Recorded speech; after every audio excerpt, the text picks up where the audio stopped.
Well, hey there. If you're watching the show, you're going to see that I'm in a completely different location than I've ever been before. And I did it because it was time for me to have a guest on Waterproof Records that was in person. And I was like, I don't have the means of being able to do that in my home location where I record the show. It just wasn't set up. And I was like, well, I'm going to look into a place. So if you're watching right now, you'll see I'm on this bright yellow couch. I've got some of my records behind me on the wall. It was absolutely perfect. It's called Lazy Pickle Studios in Burbank. And I reached out and I got the space because when I knew I was going to have this guest on the show, I was like, we've hung out. We've had drinks. Like we get along well. So that's why today on Waterproof Records, I've invited Kevin Martin. Yes, Kevin Martin from the band Candlebox to sit down and hang out with me and talk about his journey, some of his most influential musicians and artists, and just chill for a little bit. Candlebox was formed around 1991 in Seattle, Washington, and their self-titled debut blew up in 93 with the hits Far Behind, Change, Cover Me, You. And then after that, the band continued to write and release albums, tour. They headlined and played unbelievable shows around the world. And then in 2023, they released their last album, The Long Goodbye. They recently were on tour with Bush and Jerry Cantrell, which I got a chance to go see Kevin perform. But I'm so excited. I'm already hyping it up so much. You're going to see that I'm just the energy that I have on today's show is going to kind of be like, Jacob, calm down. But I'm hoping that this is the first of many times that I welcome a guest here. Since I do live in Southern California, it's not that difficult to get some of these musicians on a couch. So I will hopefully bring back some of my previous guests that live here in the city with me, have new conversations with them as we grow Waterproof Records together. So you've waited long enough. Let's get to the intro song, and then we can invite him on the show. So it's time to talk to Kevin Martin from Candlebox. Let's go. Things are going to change. I can feel it. If this going to be that kind of party, I'm going Waterproof Records. Waterproof Records. Waterproof Records with Jacob Gibbons.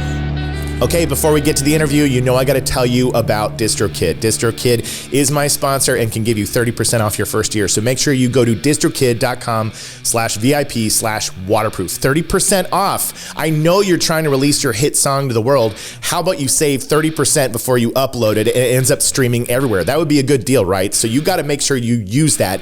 I use them. You should use them too. distrokid.com/VIP/waterproof for 30% off your first year. And now, you've waited. You've waited. It's time. It's time to bring on the guest. I'm going to come across so incredibly giddy, I think, this entire time, because this is the first time on Waterproof Records where my guest is with me in person. And so this is exciting. So Kevin Martin, welcome to Waterproof Records podcast. Thank you very much. Happy to be here. Yeah. I have gotten a chance to hang out with you a couple times, which has been really rad. We got to meet at... it was a Loose Groove. Yeah, Loose Groove Records. Loose Groove Records, and then James and the Cold Gun and Tiger Cub. Yeah. And then since then we've had Whiskey. Yes. And then we just saw each other the other night at Wine, Women, and Song. That's right. We saw each other the other whiskey, night. No women and lots of Yeah, it's mostly song in our hearts. Yeah, exactly. Forever. But we ran into each other. We were at the Whiskey A Go to go see Hinder and Saliva, and because you just thrown some vocals down for that band. Yeah, Bobby asked me to sing on that track, Horizon, and I've known Bobby since he joined the band, and we've been friends a long, long time. He's actually the reason that I got started doing the acoustic kind of gigs that I started doing. I never wanted to do that. And he asked me, I want to say about 10 years ago, he's like, hey, I'm doing this run up in Michigan. Would you like to come with me? And I was like, I don't do that. And he's like, come you figure it out, right? And I was like, well, I suppose I could. And I had an absolute blast. And now I do them, I don't know, twice a year. I go out and do acoustic runs for about 3 or 4 weeks. I love it. Yeah. It's amazing. He's a good kid. I love Bobby. I think Bobby does a great job at Saliva as well. Yeah, he did a great job. I wasn't familiar with their music as much, except for maybe the hit songs, Click, Click, Boom. I mean, who hasn't heard that at you turn on a sporting event, there it is. But he did a great job. His voice was perfect. Yeah, it was wild. Perfect, really great. But speaking of great voices, I'm just blown away because I got a chance to see Candlebox when you guys were on tour with Bush and Jerry Cantrell, and you came out there, and I was like, man, you have hung on to that vocal range. And I'm just so impressed by it. You sounded incredible. Those pipes, you still got them. Yeah, they're still there. They're still there. You can still wail.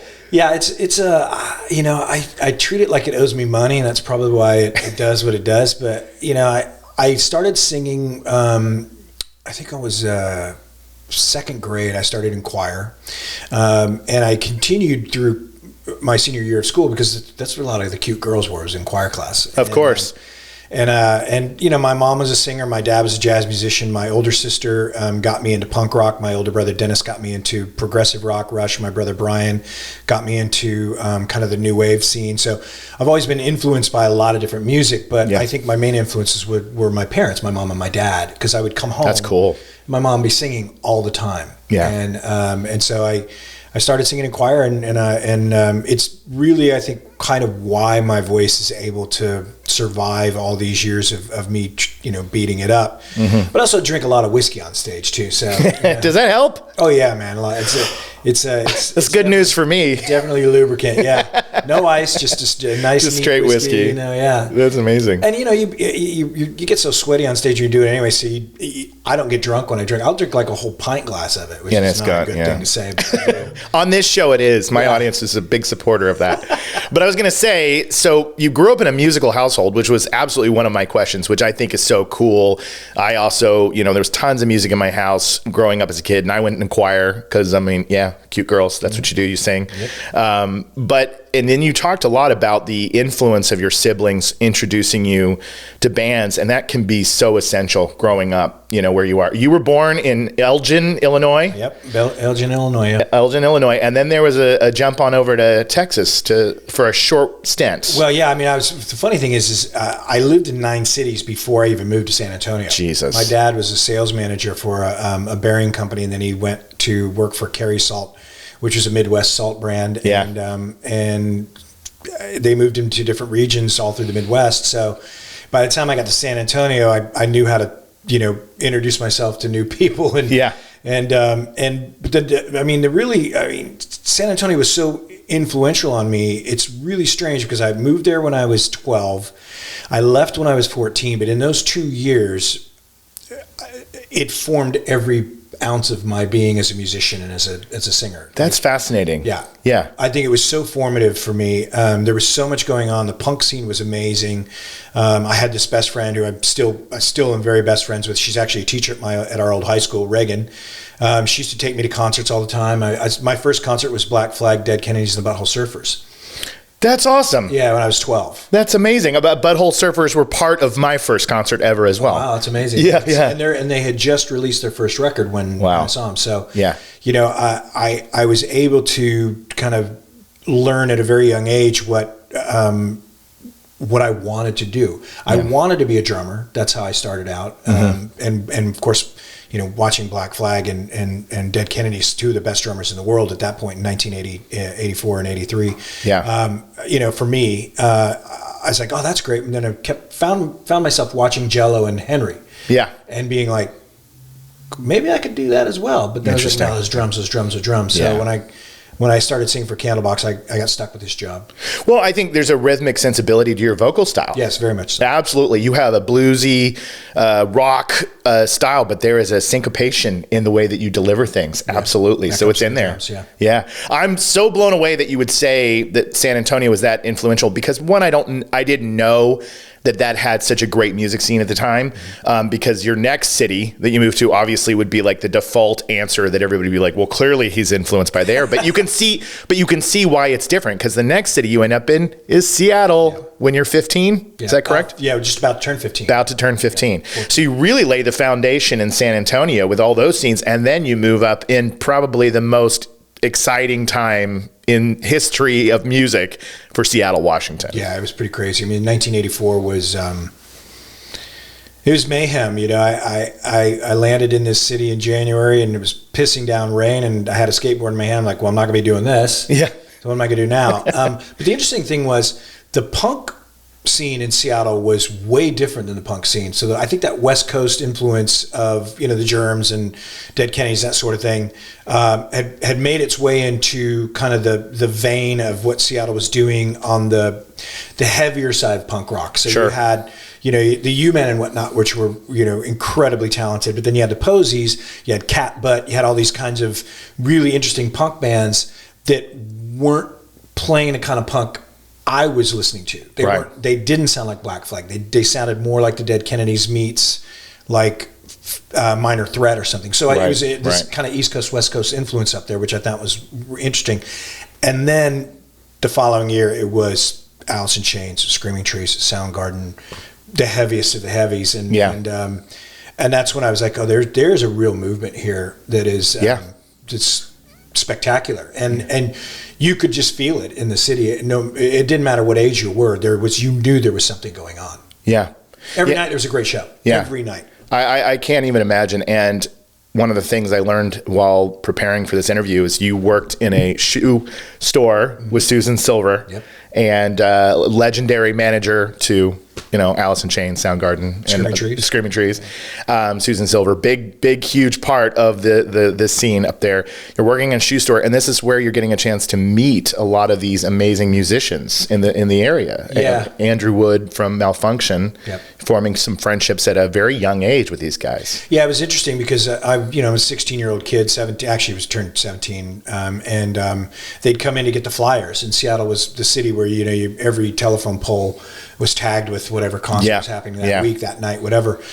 So Susan she was representing so many bands, and a lot of the bands that maybe were on the bill would come in. So if it was Screaming Trees headlining and Malfunction was on the bill, that's how I met Andy. Yeah. And we just sat down and started talking about music because, during the day, Pike Place Market back in the 80s was busy in the market side of things where people were throwing fish and picking up vegetables. But there wasn't a lot of shopping going on. So there were a lot of times where I would just be in that store by myself listening to, great music. And one of those guys would saunter in, and Susan was dating Chris Cornell at the time. And so that's how I met Chris. And of course his brother Peter, and Lane and Jerry and all those cats would, come in and pick these flyers up. And I became friends with these guys that were, 5-6 years my senior. Yeah. The only reason I know what that Seattle looks like, even a glimpse of it, is because of the film Singles. Because I couldn't be further away from, growing up in Oklahoma. Everything was just like through the glass of my TV, the film and cinema, and listening to music. But an incredible time.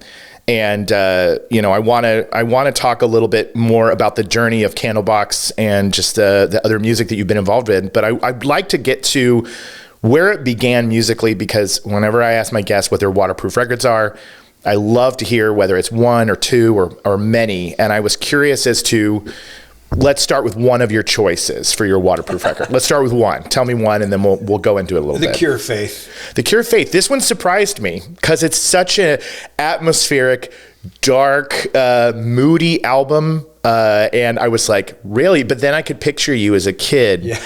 I could picture little Kevin in his room, just, I'm moving around too much. Yeah, that's exactly right. I think it was, for me, that record was, I think it was the darkness of it. And the song The Funeral, which is, it is like, I hear it all the time in my head. It's been there since I was 12 years old, and I love the darkness of that album. And of course, I think it was because I had moved so much as a young man that I found solace in that kind of solitude of that album. And I found, a little bit of, there was a little bit of a savior that happened with that album for me. It kind of allowed me to be the weird kid that I was with my skateboard and, bleached blonde hair and, going to punk shows and stuff, and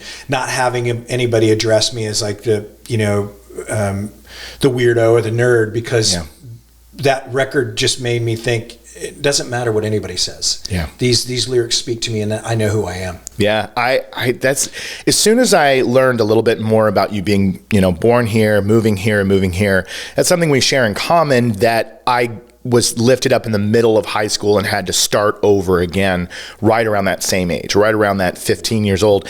And so when you told me that that's what happened to you as well, it all made sense, because music really does save us in that time. I don't know what it's like for teenagers today in terms of like weirdos into music and like kind of feeling outside of everything else. But I know that I and you talking about this kind of stuff, music was the way that we were able to cope with feeling like oddballs everywhere we went. It was like the scenes of people, you're like, why don't I fit in here? Yeah. And music was there.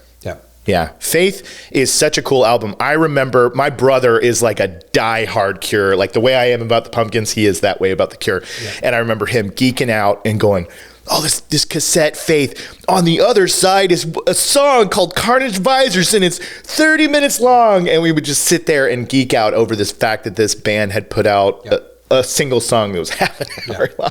The B-side of the record. B-side of the record, That's the beauty of the Cure, And Robert Smith is such a savant, man. Totally.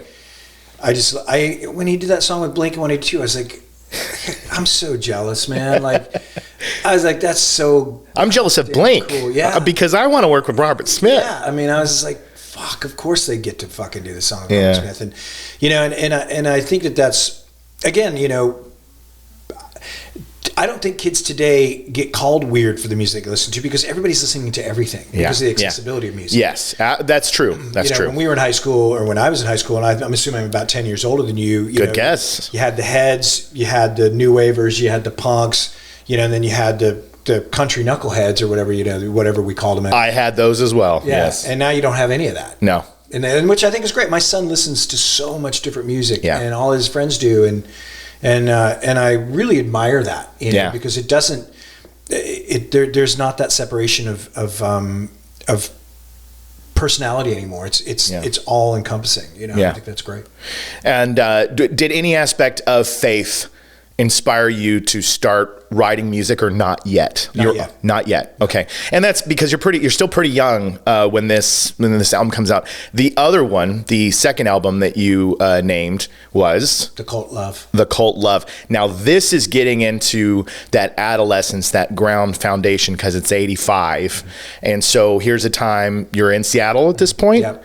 And so I hear a lot of you in Ian. Oh, 100%. I hear it. Yeah. 100%. As soon as you said, I said, I can't believe I didn't put that together for that album. Great band. One I'm not as well versed in. I spent some time with Love, and of course it has the massive She Sells Sanctuary. Was that a standout track for you on that album, She Sells Sanctuary? Of course. It was that. I mean, yes. Yes. I mean, it's like, look at the numbers behind that song. The song I always go to is Rain. Rain. That's my other favorite song on that album. It's such a beautiful pattern, and the melody's just, outstanding. And Ian was a huge influence on me when I went to see, because I went to see them live in Seattle, and I was like, oh man, what a badass, And then of course I did the deep dive, went to Southern Death Cult, and found out all that stuff. They kind of lost me when they got into the metal world. Yeah, there is a shift with them. You can see it in their music videos, and you can see their style change. Yeah. They go from this post gothy, romantic, it just goes into this kind of like hair band, So I was like, I get it. But have you ever heard of this thing called The Session with Christian James Hand? I've done it. I did too, and I did one for the Cult, and they did Love Removal Machine, and so you hear his isolate love. He's got that he's got that quality. They would play in these parts of the song, and it's such a cool way to listen to a piece of music. For my audience, there's this guy who does these shows where he breaks out the stems, the individual tracks, and he builds out. Here's the drum being laid down, and you can hear the bass, and then you can hear all the parts. And so it's this really cool way of dissecting and deconstructing the process. Yep. And it makes you hear a song completely different. Yep. I did Echo and the Bunnymen. Ba-da-ba-ba. Yes. Yes. Killing Moon. Killing Moon. And I was just like, holy cow. Yeah. It's What just a great band. And I've been, I know, I've been to a couple of them now, and he'll even do songs that I'm just not as, I don't know. It's not my scene. It was Outcast. Oh, yeah. And he did Miss Jackson. And by the time I was done, I was like, do I love Outcast now? I mean, amazing. It was great. He wanted to do Far Behind, but He should. We couldn't get the stems. Oh, damn Warner it. Brothers doesn't have them. Damn it. Damn it. Well, and I think he's stopping the whole thing, sadly, because it's been one legal battle after the next for him. And, he's a great dude, and he does an amazing thing, and it's unfortunate. And you are no stranger to that bullshit as well. The labels can fuck over. They can fuck up in, a paperclip, man. Yeah. It's like they don't realize the benefits of that, what he does, and how much attention it draws to the artists that are signed to their labels. And Maverick, every single label's done dumb shit. We're in a negotiation now with Warner Brothers because the 35-year contract is up in 2028. Yeah. And they don't want to give us our master back. And by law, they have to. And if we have to sue them for it, we have an attorney in the band. But it would, if you don't have that, it would cost us $200,000-$300,000 to sue them for something that's rightfully ours. It's rightfully yours. Contractually signed, and they can tell you no because they have this in-house legal team. Mm-hmm. And it's just a fucking pain in the ass, man. It's so stupid because what Christian does with these songs is he brings awareness to it, and it's, I don't know, it is. I get it. I know it's a sore subject because it's something that has been a part of your life for decades of just dealing with this bullshit. Yeah. And, that's one thing that's changing in music right now is the power is being slow. We hope is switching hands into the hands of the artist because we are moving into a time where we can stream, we can self-release. Of course, it's still helpful to have labels and support, but they still make you do all the work. Yeah, they still make you do. How many TikTok followers do you have? It's like, that's your job. What are you talking about? Yeah, I know. I was reading something the other day about how it was Ethan Hawke. He was saying he's in casting rooms and they're saying we should cast so and so. She's big on Instagram, and he's like, is she an actress though? Yeah, exactly. He's like, this is an art form that we do. You can't, it's just not about how many followers you have. If you have a health shake and fitness, you don't get to be in movies just because, you've got a big following, which She's got 1 million followers. You should get her in film. It's fucking ridiculous. Yeah. Not that I'm mad that I have a lot of followers on social media because I get to hang out with Kevin Martin. Which we got brought together. I do want to give a shout out to the guys who do the State of Love and Trust podcast, Pearl Jam podcast, great podcast. They were really one of the first times that after we met at Loose Groove, they said, hey, we're going out. We're going to hang out with Kevin. And I said, I'm in. Yeah. I'm there. That's a good time. Oh, man, it was the best. I had such a good time that night. I can't remember the name of the place, but it's here in the Valley, and they have just like any bourbon and whiskey that you could possibly think of. Whiskey Room, isn't it? Or something like that. It was Whiskey Tavern or something. Yeah, Whiskey Tavern. But it was great. But that leads me to the point of we were hanging out, and you have something on the horizon that is exciting, and I can't wait to have a bottle myself. But you have a bourbon coming out. Got a bourbon coming out called Lost Marbles. We're doing it's called a little batch is the first one, and nice. That's hopefully we go into bottling in April. It's like, music has been a great opportunity for me to meet people, and in all the years that I've traveled and toured, I've come across a lot of great friends that that I call friends, and when I said that I was leaving music to, I don't want to tour anymore, I'm retiring from touring, I'm retiring from making records and stuff, everybody's like, good, go do the thing you love, your bourbon. Like, because I drink whiskey every single day. I love whiskey. I have 70,000 different bottles in my house, Why are we at your house right now? We can go anytime. But it seemed like a no-brainer for me, and luckily I've got a partner, Nick Brown from the band Mona, who sang on the 2023 album. Yeah, The Long Goodbye. He's on several songs. He actually wrote several songs with me on that. That's great. So, I'm lucky that I've got a partner like that who's like, yeah, man, let's do this. Let's jump head first in. So that's what we're doing. And then, I'm still going out and playing shows. We have some shows booked this year. Pete, our original guitar player, is coming back. So that'll be nice. But I can't tour anymore, man. It's just not in me. Yeah. You know, even though last year the only reason I did that tour with Bush and Jerry Cantrell was because it was Jerry and Gavin. Right. It's like you don't want to miss out on an opportunity to be out on the road with those guys. I love those guys. They're great. You know, Jerry, known them a long time. Yeah, I've known Jerry since 1986, and I've known Gavin since 1994. So that's crazy. Yeah. Yeah. Have they changed a lot? Or are they pretty much the same guys? They're pretty much the same. Gavin smokes a little more weed, but you know. I mean, I feel like the same guy that I was mentally growing up. So my body's getting older, but I feel like I'm like still the same guy. So it's funny to think about guys like Jerry and you and Gavin and being young guys and still having the same mentality today, seeing each other, you know, still being like, we love this. Yeah. We love music. Yeah, when you hang out with Kevin, people will come up. There's not a minute that doesn't go by where somebody comes up and goes, man, you got to keep going. You got to keep just begging him. Like, you can't stop touring. You gotta record more. We can't lose you because, you know, you're a valuable voice. Well, thank you. And I you know, like I said, we mentioned Will Martin the other night from Earshot. You know, he was saying, you can't leave. I was like, yes, I can. You know, and I'm going to. I'll still go out, like I said, I'll still go out and play shows. I have my charity that I do, Riptide Society, which happens in Austin and Dallas every single year. Yes. You know, and I'll still do that, and I'll do any charity anybody ever asks me to do that's for a good cause. Like I'm singing with the guys from Ages next week with Juliet and the Licks down at the Regent. I think that's Tuesday night, which I'm really looking forward to. Tuesday the 25th. I'm sure this won't be out by then or be way after, but close to, but damn. Yeah. So but you know, like I love lending my voice to great causes, and if that's what this is supposed to give me for the rest of my life is just going and singing to raise money for something, then that's what I'll do. That's what you'll do. Yeah. I've made enough money in my life to where I can you know comfortably say I'm comfortable. Yeah. And I'm not, you know, rich in any way, shape, or form other than the love of my life I'm married to and my son and my family. But I've got enough money where I can relax and enjoy my time, and I can pick and choose what I need to do.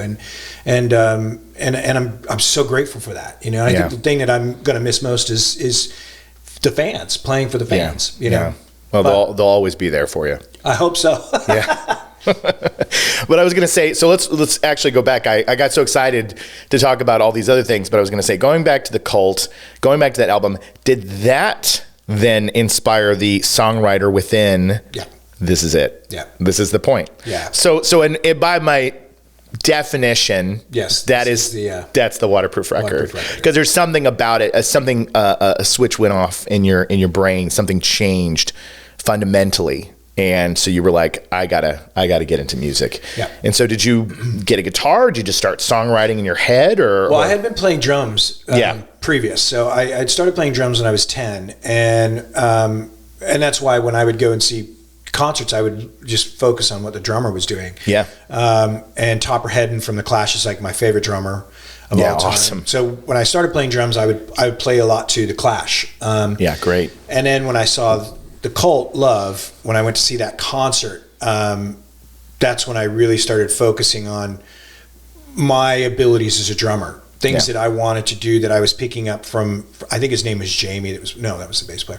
Anyways, the guy who was playing drums, I can't remember his name. Yeah. But I was really enamored with his style. And you know, I love that new romantics things that was happening with you know, pop music at the time in the 80s. I thought it was really cool and creative and interesting, and I loved Spandau Ballet, and you know, like, so there was such a weird kind of thing happening, and then all of a sudden I was like, oh, that's rock and roll, but it's romantic, and his style of playing was, so I started to emulate the drumming style of his when I would go into writing songs with my band at the time. I was playing in a punk band called Wool. Nice. And it was like, that's not what we were playing before. What are you doing? And I was like, I'm kind of trying to influence a little bit more. So that was really the influence. Ian, as a singer, I was kind of like, wow, great performer, you know, and the foot stomp thing that he had, I thought was amazing. So I picked up a lot of his actions, but I didn't realize until later on when I started singing with Candlebox that I had stolen so much from Ian. Yeah. Like when I started doing it, inspired by. Yeah. I stole a lot of shit from Ian, you know. We steal from everybody, right? Yeah, that's how we do it. Well, that's, you know, it's the saying, stealing is, what John Lennon said, I don't remember. Yeah. we'll lay it in on text. Exactly. Just rolling across the Here it is. This is what John Lennon said. Ticker tape. Yeah. But yeah, so I had realized when I was on stage about 3 or 4 shows in, because I I had never sung for a band Yeah. until Candlebox, and I was like, man, did I just steal an Ian Astbury move? Like, I just kind of started thinking to myself, and I kind of fucked the show up because I got in your head. Yes. But I did, and I still do. There's a lot of things that Ian inspired in me, phrasing, finishing words, the way that he would roll a certain word into another, yeahs, all that kind of stuff. You know, he had such an interesting flair about him, and I didn't realize until years after seeing him live that I would be stealing most of everything I knew from him. That's great. That's great. So now we've arrived at Candlebox. It's 1990. 91 when you guys kind of come together. And so is it, from the moment you guys are in the room and you're starting to write music, is it coming easily for everyone, or is it kind of like kind of had to learn each other's cadences and energies in the room? Did it take a minute to find footing with everybody? It took... Scott and I were in a band prior called Uncle Duke, which had literally I think we were a band for 3 months. Nice. And then a guitar player quit and Pete came. Yeah. The interesting thing was and Uncle Duke had never performed live. Like, we were just getting together and just playing. Yeah. And so that was a bit more challenging because the guitar player was super influenced by Rich Robinson of the Black Crowes. He loved kind of Rich's playing. Yeah. And he was also a huge Buddy Guy fan. So we sounded a little bit more Southern. Yeah. I was going to say that would bring a Southern touch to it. Yeah. And then Rick quit, and our drummer Scott knew Kelly, and Kelly Graves, the guy who produced our record, and Kelly was in a band with Jeff Tate back in the day called Myth. And so Scott called Kelly, and Kelly's like, I got this guy paint houses with Pete. And when Pete came in, instantly it clicked. I mean, we wrote 3 songs the first day he came to rehearsal. That's how it always is. Yeah. It's there is a magic formula when you play with other people, and sometimes it comes down to one person. One person changes it. Yeah, because I've experienced that myself. So I was really curious, where you're playing with some guys, we're having a good time, and then one leaves and another comes in, and you're like, we got it. Oh, and then Pete fired the bass player, Perry. Yeah. And Barty came in, and Barty brought Far Behind and You, the first rehearsal. That's amazing. Yeah. That's amazing. I'm glad you brought those up, of course. Far Behind, I would say, it's definitely the one. If you grabbed anybody, they know that song just with its mass appeal. And most of us all know, who grew up at that time, know that some of the inspiration behind that song is Andy Wood's death. I did see something, and I was like, this might be a fake internet thing where somebody made it up. But I wanted to confirm, since I have it with you, that initially, instead of maybe, you said Andy. Yeah. Now, Andy, I didn't mean to treat you bad. Yeah. But I did anyway. So it's true. Yeah. I never knew that. Yeah. And Kelly Gray was the producer when we did the demos. He was like, listen, don't say Andy, use a different word, because it's like, you don't want to, pigeonhole yourself into like this kind of songwriting style. He's like, you want it to be for everybody to think about. So I changed it to Maybe. Which is now, I can't think of it as anything else. You know what I mean? That the way that you phrase Maybe is a huge part of that song. It was the chorus. Maybe. Yeah. I mean, that's it. Astbury. Yeah.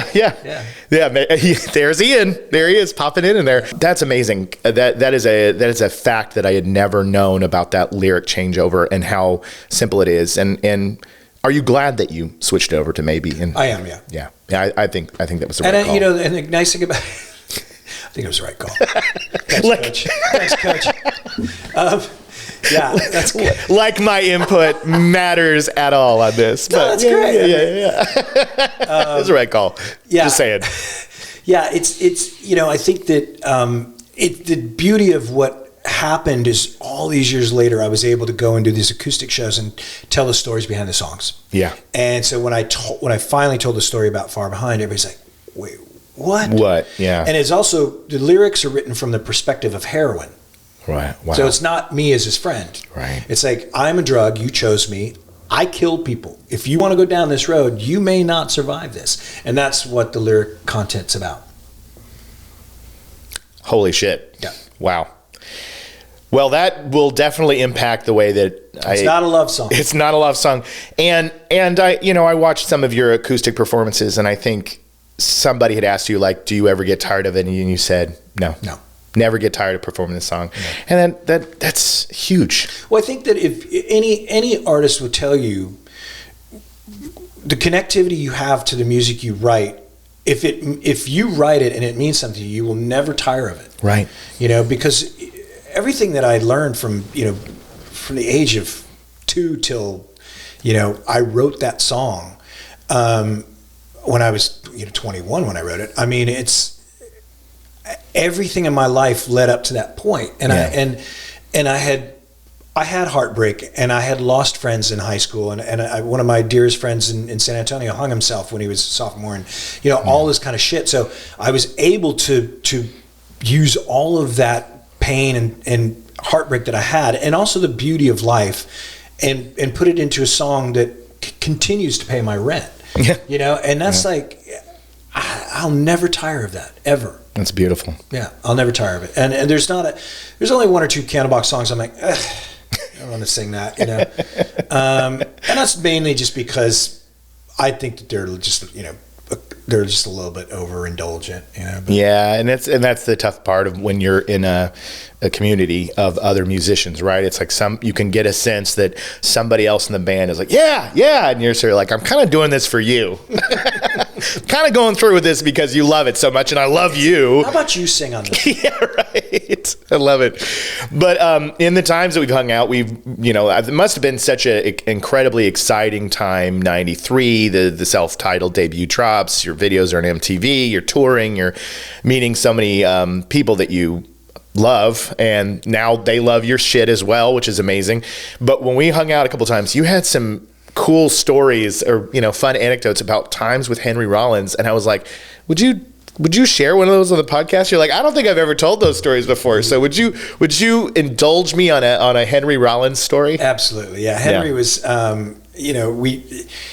he's such a genius, and I think that anybody that doesn't know him from the Black Flag days, they know him as this great muso that knows. He's like he's the other Matt Pinfield. Totally. He knows so much stuff, and the way he talks, you're also immediately intimidated by him. He's very intimidating, and he has that memory that he doesn't forget things. Right. So we toured Europe with him after the summer of '94. We did the Metallica tour and we did Woodstock, and then our next move was to go to Europe and try to break the record over there.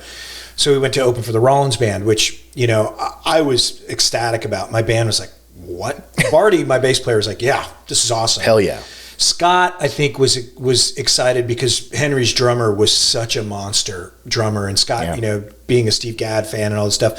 So they were kind of geeked out about the playing, but I was just, to watch Henry Rollins perform every night. I mean, hearing your influences growing up, right? These punk influences. So I was super starstruck, and he would say hi to me, and I would, kind of give him a hand wave, but I would never look at him. I couldn't make eye contact because I'll tell you why. When that first show that I saw, when I was 12 years old, I jumped on stage to do a stage dive. Nobody caught me. I hit the ground. Henry grabbed me, pulled me on stage. I sang the second verse of Damage with him, and then he pushed me off stage. And I never forgot that.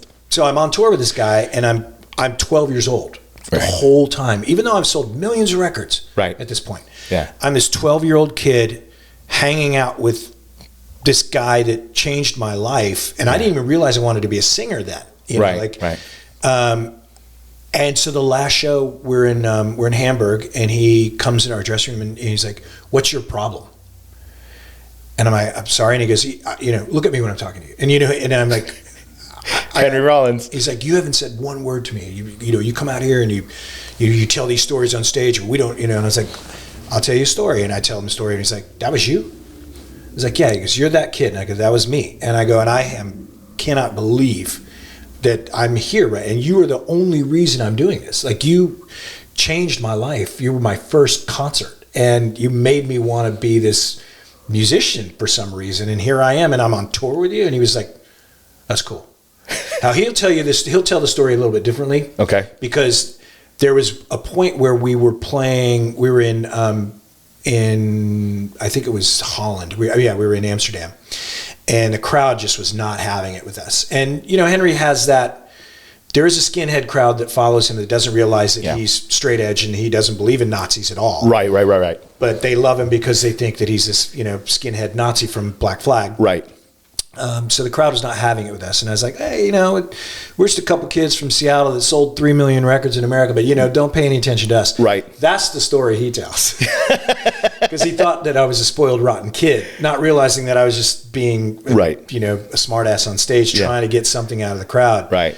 And he's like, I thought you were just he goes, I thought you were just an asshole Seattle kid. And I was like, no, man. I go, you really changed my life. And thank you, because I go, this has been one of the greatest experiences ever. I said, I played Glasgow, Edinburgh, London, Berlin, all these places with you. Yeah. That I never would have dreamed at the age of 12 I would be doing. That is the official first ever waterproof story. Exactly. Not a record, a story. Because that right there, the way that you talk about the moment, right? Hurting yourself as a 12-year-old. Think about just how you're a kid. Just the humiliation and shame and feeling like, oh no, I've fucked up. I'm here with all these cool kids, this amazing music, and I hurt myself, and he picks you up, makes you feel like you're part of the band. You get to perform on stage. I mean, lightning through your body. Yeah, it was. Lightning. Yeah. Just like acceptance. And all my friends at school were like, what? I mean, what is it about music and specific bands and music that makes you feel accepted? Like that is the wild experience, is you feel like when you're listening to them that they're inviting you in. Yeah, because they're telling your story to you. I mean, I think that's what we all find, anybody that's ever talked to me about what Candlebox has given them, and, Cover Me got me sober, or You got me sober, or Far Behind got me sober, or Changed my life, or I lost my brother to this. And, music is that really, really warm blanket. It's that really soft pillow. It's that really loving dog. It's the asshole cat. It's it's this yellow couch. It's music just makes you feel like you belong to what it is that you love about that band. I mean, this band right here, I'll never forget. I saw them in Seattle on the Gish tour, and I was completely blown away. I mean, I had never seen a guitar player like Billy Corgan. Seattle didn't have that kind of guitar player. Shredding was out of fashion during this time. For those that didn't grow up, it became uncool to have an amazing solo once we transitioned to... But that fucking guy? Dude, man, Billy Corgan, what a great... And Afghan Wigs was another one that I saw in Seattle that just made me feel so welcome into their bosom as musicians and music, and really big bosoms with the Pumpkins. I'm right there with you, because I do feel like they're one of the greatest of all times, and I really just admire Billy's songwriting, and I was fortunate enough, like I said, to see him as on the Gish tour, and then just with Darcy, and I also saw him with Melissa After Muir, which was another thing that, I've had this great opportunity to see them grow as a band and change over the years, and now with Kiki playing with them, I think is really cool. Very cool. Very cool touch. Yeah, and I love them. Yeah, I do too. And I love Candlebox. Thank you. I think you make incredible music. You've left behind 8 studio albums. The last one in 2023, and this is it. Yeah. That's it. No more recording records. No more recording records. But it's a great catalog of music that's out there, and if people get a chance to find out you're playing an acoustic show or a little spot here, spot there, I highly recommend that you see him go play. And he's very generous with lending out his voice as well. Like I talked about with Saliva, these artists and bands will ask him for a favor. I'm drawing a blank on that UK band that we talked about the other day. Attic Theory. Mm-hmm. Yeah, they reached out to me and they were going, hey, Jacob, we'd love to share this track with you. Kevin Martin sings on it. And I was like, oh, my buddy, my friend, my homie. But you did. These guys are over there and you're traveling and they ask you and you said, yeah. And when we were talking about it, you just had such a gracious way. Like you talked about, you have this gift, you have this ability. And as long as you can do it, you'll do it. Yeah, exactly.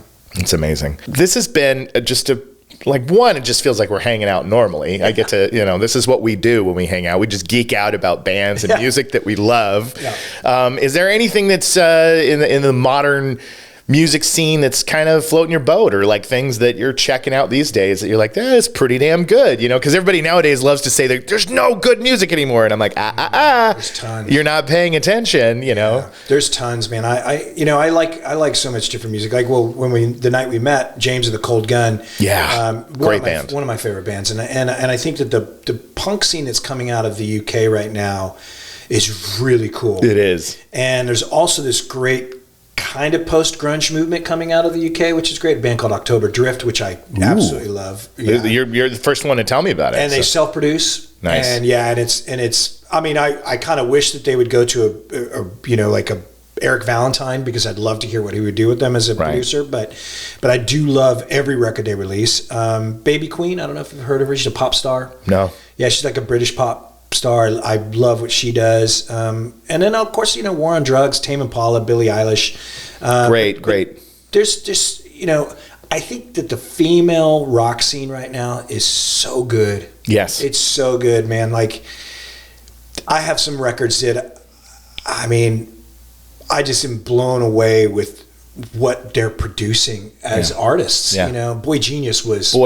I was about to say it. That brilliant, was, man. It was in my top that year, and I was blown away by it, and it got a lot of acclaim and ended up on a lot of people's lists. But I got a chance to see them perform together, and that was exquisite. Yeah. It was just the chemistry, the way that they were together, the way that they harmonized, the way that they shared the spotlight. Yeah. It was so. It was refreshing. It was very refreshing. Yeah.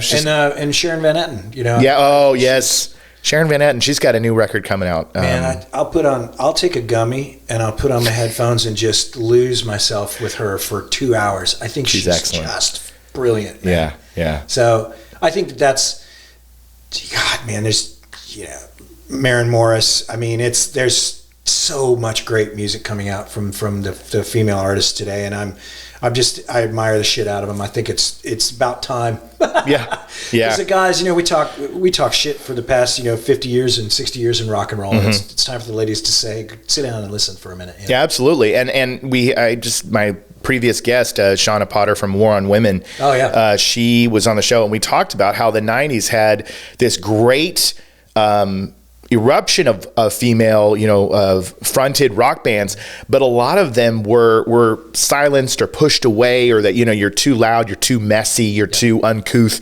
Yeah. And so they had to really fight against something. And I think we're finally at a time where women can enter into music and really be elevated. And however they want. Yeah, however they want. I mean, Courtney and PJ Harvey, and I think Nina and Louise from Veruca Salt. Yeah. Like, if you talk about the 90s, those girls, and obviously there are more. There's so many, it's hard to list them all. They really, I think those three artists were so instrumental to what is happening now. 100%. And I love PJ, man. Rid of Me is Rid one of Me, my favorite albums. One of the best. Yeah. One of the best. She's amazing. Yeah.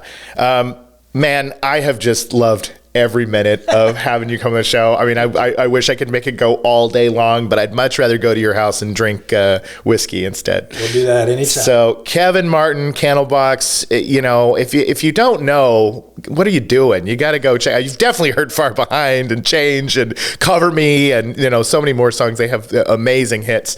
But you should definitely check out their catalog of music. And I'm telling you, if you get a chance to see him sing, you'll be impressed. He's got a great voice.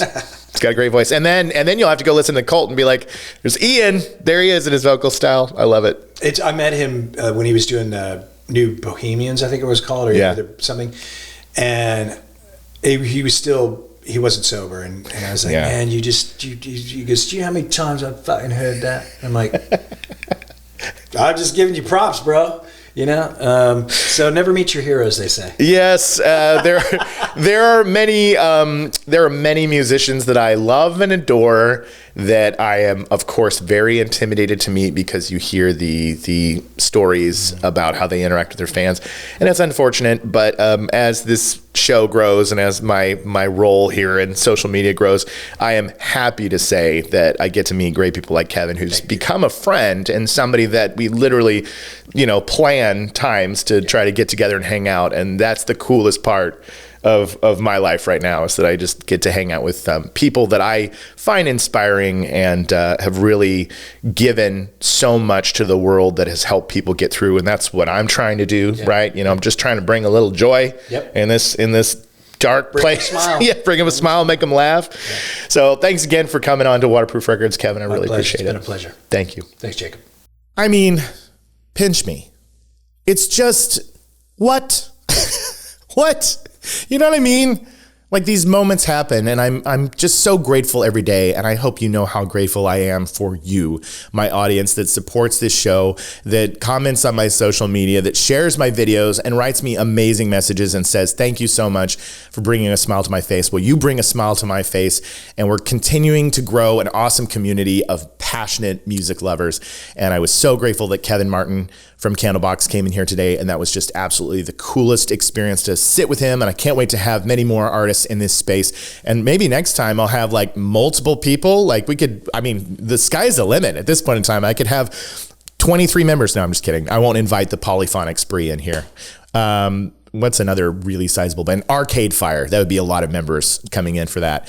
But thank you so much for joining me. That was so cool. And I got to give a shout out to Pantheon Podcasts. I'm so grateful to be a part of their network. They are the biggest supplier of music podcasts in the world. They have so many unbelievable, from hard rock, heavy metal, rap, hip hop, whatever you love, they've got a podcast about it. And I'm lucky to be a part of their network. So thank you to Pantheon Podcasts. Shout out to you guys. And once again, I'm going to be telling you about distrokid.com/VIP/waterproof. Get that 30% off. You need it.